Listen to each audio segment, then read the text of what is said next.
Yo soy hija única y a mí me tocó que en mi familia la tóxica fuera mi mamá. Cuando yo tenía 12 años, mis papás se separaron. La verdad, yo entendí a mi papá cuando él se fue de la casa.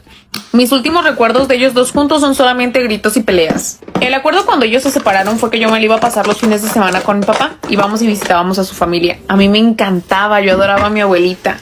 Regresaba a la casa y mi mamá se la pasaba hablando mal de mi papá. Y bueno, él nos seguía manteniendo porque en eso habían quedado ya que mi mamá nunca había trabajado. Hasta ahí mi mamá no había tenido mayor problema. Solamente pues se la pasaba hablando mal de la familia de mi papá y como que metiendo cizaña. Pero la verdad es que yo no le hacía mucho caso. Un día mi papá empieza a salir con alguien.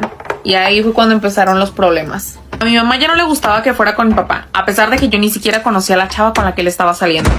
Me empezaba a chantajear y a decir que si a poco prefería a mi papá, que si yo estaba de acuerdo en lo que le estaban haciendo, que seguramente la novia me iba a tratar muy mal. Y que en el momento en el que ellos se casaran o empezaran a vivir juntos, se iba a olvidar mi papá de mí. Después de que mi papá tenía ya 3 años con su novia, decidió que me la iba a presentar, porque ya iban a vivir juntos. Para ese punto yo ya tenía 16 años. Cuando mi papá me presenta a su novia, mi mamá pone el grito en el cielo y empieza a decir que ya no me va a dejar que lo vea. No me dejaba contestarle el teléfono y mucho menos llamarle. Y todo el tiempo se la pasaba hablando de eso. Mi papá iba cada vez que podía a la casa. Iba a tocarle a mi mamá y insistirle a ver si me dejaba verlo.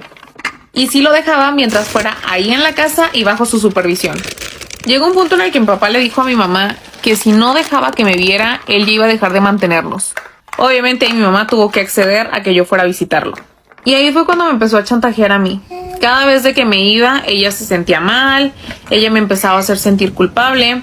Me decía que si yo no la quería, que ya tantos sacrificios que había hecho por mí, y que si ella nunca había hecho nada de su vida, había sido por mi culpa.